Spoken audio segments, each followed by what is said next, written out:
Today on Scotty and Rico Make a Podcast. Valar Morghulis.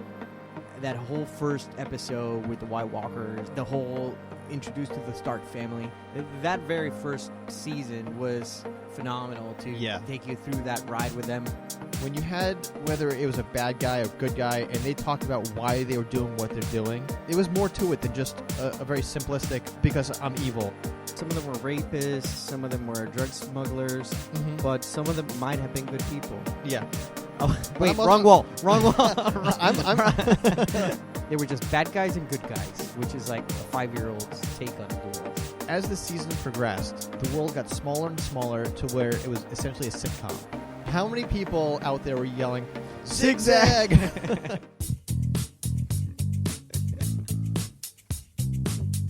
On today's episode, we will be talking about Game of Thrones. Game of Thrones. If you have not seen the final episode at this point, shut it off. Shut it off and come back in a week after you watch it. Yeah, after you watch it. Don't talk about it now, but we want to talk about it, so here we are. And we're going to talk about all of Game of Thrones. And I want to make a distinction between Game of Thrones and the book, A Song of Ice and Fire. Hi, Rico. How's everything going? It is going fantastic. Excellent. And are you ready to talk about Game of Thrones? I am. I have a lot opinions on this matter. Did you watch it the night? The night of, at 9 o'clock, on the dot. Which is good, because I went on Facebook afterwards, and spoilers aplenty. Yeah, you could not have been on Facebook throughout this whole season, because, I mean, one of the good things that came out of this season was memes.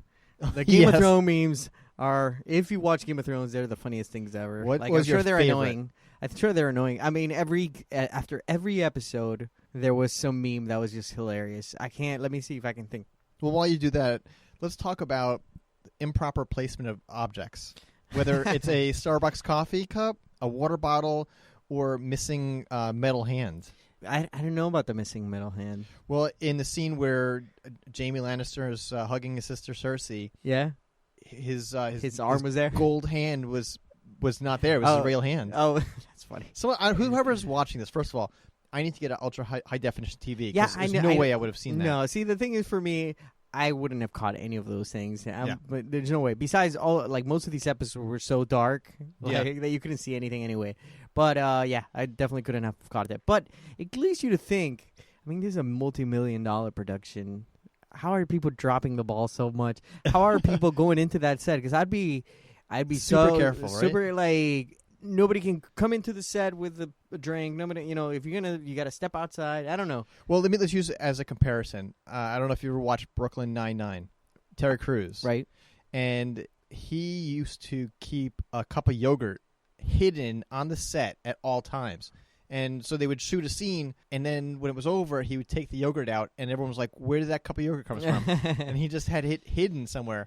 Didn't they eventually make it part of the show? Now Terry loves yogurt. It's a big running gag. Right. That's where it came from. Well, in this show, someone's drinking a cup of coffee. I think it was Daenerys. Yeah. And tea. I think it was tea. Oh, it was a tea. It was Starbucks. We know that for sure. Yeah. And finish drinking the tea, and it's time to shoot.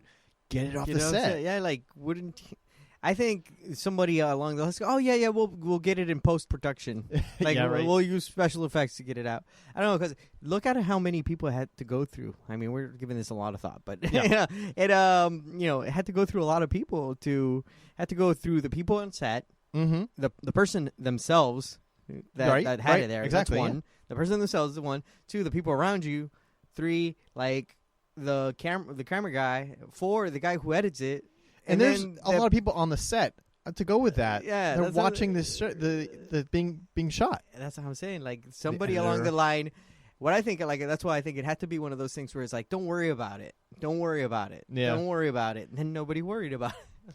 Where everyone is just so rushed to get everything done that they didn't bother. Everyone's rushing around. Let's not even bother checking. It's going to get taken care of. It's going to get taken care of. Yeah. That's okay. All right, so let's talk about what's not even in the show. I want to get into the full details. Nobody cares about the cup anyway. Yeah, right. I want to talk about what are some of the most memorable moments from the whole show. Forget about just last season, but everything. What are some of the ones that really stood out for you?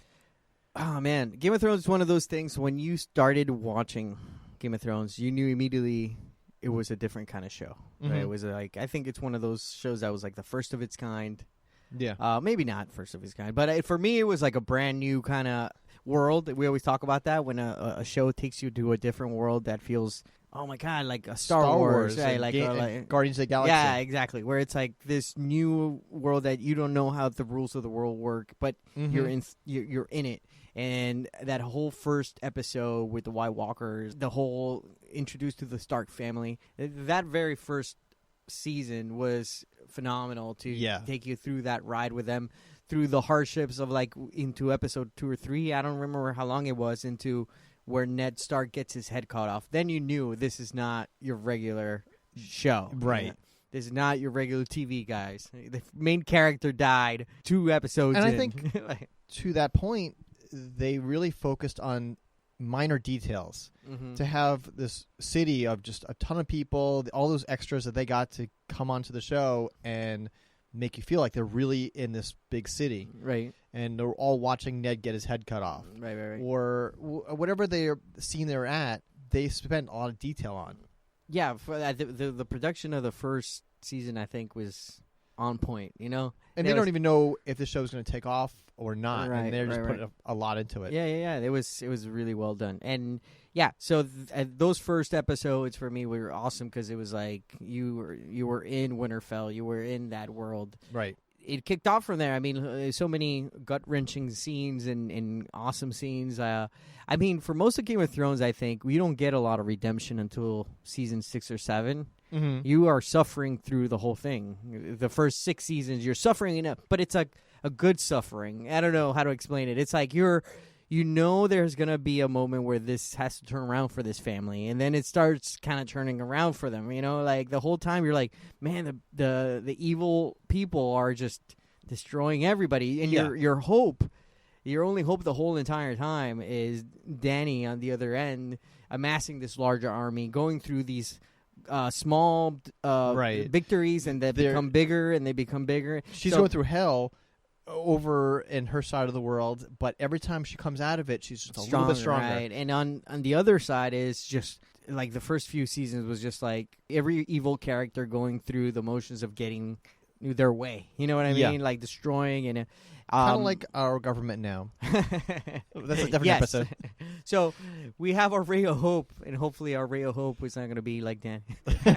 So, can you imagine? Yeah. So that's what made a difference. Like you were suffering through, you're waiting for redemption from this character, Dany, and then you have Jon Snow, where I feel like it was so good that they portrayed him this dude that he wants to do good, wants to do the right thing all the time, but he's always put in a position that he can't really 100% do good, or like he's just out of his hands. Or when he goes to the Night Watch, and he has to make some really tough choices because it's not cut and clear, and he has consequences for those actions, and not everybody loves him. He does it so well. Like Kit Harington, who plays the character, was Jon Snow. Yeah, I did read the books. Oh, okay. I really felt that he did portray the guy from the book. Yeah. And the whole Ygritte thing, his love story there, that kind of kept you going too, because it was such a mismatch. Like she was like devil may care kind of character, like whatever. Right. You know, he's so by the book. Right. So their whole side story, their side note, and everything that's going on with them, and introducing them to the wildlings and all that kind of stuff. You know, with the wildlings, it made me start to think about when you look at the wall. And everything beyond the wall, like the giants and how big everything is, they did a great job of portraying all of that. Right, because I mean, some of them were rapists, some of them were drug smugglers, but some of them might have been good people. Yeah. Oh, wait, wrong wall. I'm wrong wall. Hold on, you guys can't see this. High five. That was awesome. Build a wall. Okay. Sorry, you got me caught off guard. But just how whatever the graphics that they did to make that wall look massive, and you look at the wall and you're like, it looks real. Yeah. You know, you could sit back on the couch and forget that you're watching digital. That was massive. I love the whole wall idea because it was very massive, and it was like, this is the thing that's keeping the evil from coming to. It's massive, but it's flimsy at the same time. And then and it was like the division of like where the unknown and the known, and then we get a picture of the known, like the unknown, and it's like, wait, those guys are actually. They're gonna be the ones that save the they're the ones that try and also like with the Night Watch, they were like not liked everywhere else, but they were the ones that were actually protecting the people from this nightmare that was coming or whatever, so yeah. The one thing I liked about that show is the logic that was used of the characters. When you had, whether it was a bad guy or good guy, and they talked about why they were doing what they're doing, it was more to it than just a very simplistic, because I'm evil, or yeah, they had depth. But as the show went on, and as they went past the books, and the writers started taking over themselves, so like... There was no rhyme or reason, yeah. I felt like the characters all of a sudden started changing, and they were no longer, like... I understand no longer a character, like a realistic like character. Their character. Right. Not a realistic character of someone. Sure, like everyone has character arcs. I mean, people love Breaking Bad. Right. And White. I mean, he went from being this... Mr. White. Mr. White goes from this good guy to evil, and then Aaron Paul's character goes from super bad to being super good. Like, Jamie's arc is great.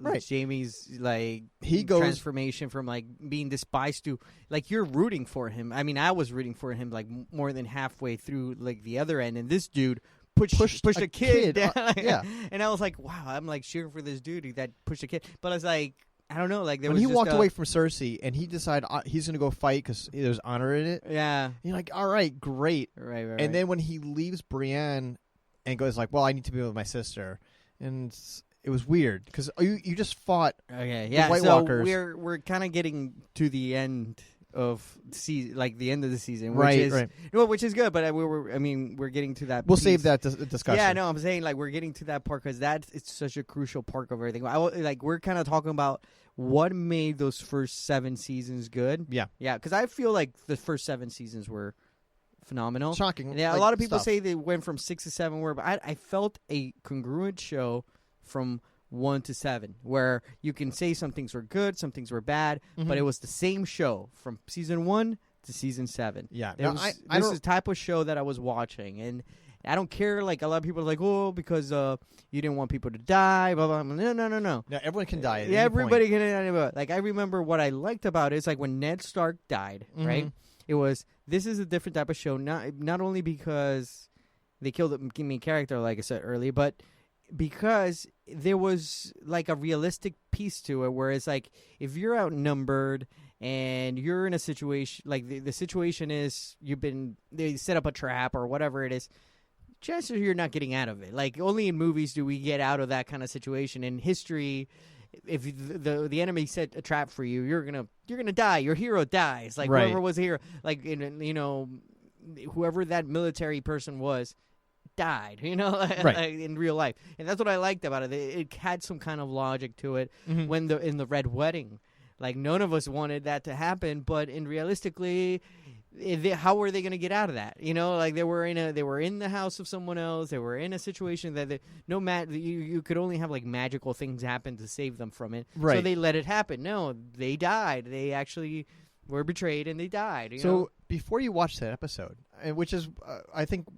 I don't think too many people would argue that's one of the best episodes they had. Right, the Red because Wedding. It left you. If you didn't read the books, you had no idea that was happening. You were probably shocked. All of a sudden they closed the doors, and they started killing everybody. That was a Ned Stark moment. Like that was another Ned Stark moment where it was like, wow, like this is brutal. Yeah, that was.